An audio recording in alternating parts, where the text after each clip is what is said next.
আসসালামু আলাইকুম, আমি জামাল নাসের। আজকে পড়ব হচ্ছে ফার্মেন্টেশন। তো তোমার হচ্ছে ফার্মেন্টেশনটা হচ্ছে তোমার গ্লুকোজের অসম্পূর্ণ জারণ এবং বিজারণের ফলে কিন্তু তোমার এই ফার্মেন্টেশনটা ঘটে, যেখানে তোমার হচ্ছে মাইক্রোবিয়াল এজেন্ট প্রত্যক্ষ অংশগ্রহণ করে। তো গ্লুকোজটা প্রথমে কি দেখো, ফার্মেন্টেশনটা কিভাবে হয় দেখো তুমি একটু, যে গ্লুকোজটা প্রথমে হচ্ছে তোমার গ্লাইকোলাইসিস প্রক্রিয়ায় 2 অণু পাইরুভিক অ্যাসিড তৈরি করে। এটা আমরা জানি শোষণের প্রথম পর্যায়ে হচ্ছে তোমার পাইরুভিক অ্যাসিড, সেটা হচ্ছে তোমার সাইটোপ্লাজমে মানে কোষের সাইটোপ্লাজমে ঘটে। ওই পাইরুভিক অ্যাসিডটা অসম্পূর্ণ জারণ এবং বিজারণের ফলে তারপর কি হয়, তোমার ইথানল তৈরি করে। এটা একটা অ্যালকোহল, ল্যাকটিক অ্যাসিড তৈরি করে, আদার অর্গানিক অ্যাসিড তৈরি করে।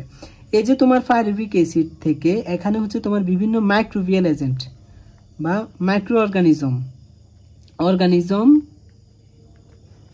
হচ্ছে এই মাইক্রো অর্গানিজমের কারণে তোমার কি হয়, এই পাইরুভিক অ্যাসিডটা অসম্পূর্ণ জারণ বিজারণের ফলে হচ্ছে তোমার ইথানল, ল্যাকটিক অ্যাসিড এবং হচ্ছে আদার অর্গানিক অ্যাসিড তৈরি করে। এটাকে আমরা বলি হচ্ছে তোমার ফার্মেন্টেশন। এখানে ইনকমপ্লিট কেন বলা হয়, কারণ এখানে অক্সিজেন অনুপস্থিত থাকে, এই জন্য বলা হচ্ছে অসম্পূর্ণ জারণ বিজারণ। ওকে, আশা করি বুঝতে পেরেছি। এই কথাগুলো হচ্ছে আমরা এখানে লিখেছি আর কি। তারপর দেখো হচ্ছে তোমার এই ফার্মেন্টেশন অর্থাৎ হচ্ছে কার্বোহাইড্রেট ফার্মেন্টেশনকে আমরা হচ্ছে দুইটা ভাগে ভাগ করেছি।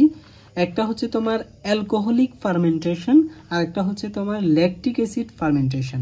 তো অ্যালকোহলিক ফার্মেন্টেশনটা আসলে কি হয়, এই যে আমাদের গ্লুকোজ থেকে গ্লাইকোলাইসিস প্রক্রিয়া যে পাইরুভিক অ্যাসিডটা তৈরি হলো, এই পাইরুভিক অ্যাসিডটা যদি তোমার এসিটালডিহাইড মানে পাইরুভিক অ্যাসিড থেকে তোমার যদি এসিটালডিহাইড এবং হচ্ছে তোমার কার্বন ডাইঅক্সাইড তৈরি হয়, এটাকে আমরা বলি হচ্ছে অ্যালকোহলিক ফার্মেন্টেশন।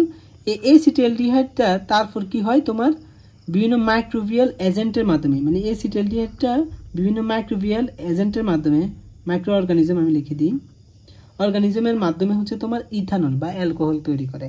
এই প্রক্রিয়াটাকে আমরা বলি হচ্ছে অ্যালকোহলিক ফার্মেন্টেশন। যেহেতু এখানে অ্যালকোহল তৈরি হয়, এই জন্য আমরা এটার নাম দিয়েছি হচ্ছে তোমার অ্যালকোহলিক ফার্মেন্টেশন।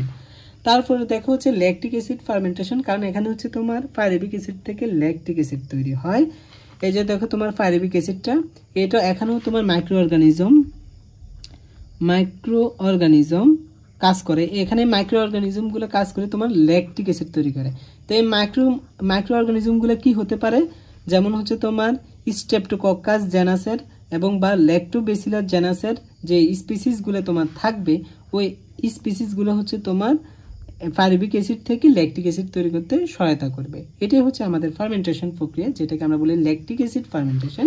আর এখানে যে তোমার অ্যালকোহলিক ফার্মেন্টেশনে যে মাইক্রো অর্গানিজমগুলো থাকবে, এগুলা হচ্ছে তোমার স্যাকারোমাইসিস জেনাসের হচ্ছে তোমার মাইক্রো অর্গানিজমগুলো থাকবে, যেটা হচ্ছে তোমার এসিটালডিহাইড থেকে অ্যালকোহল তৈরি করতে সহায়তা করবে।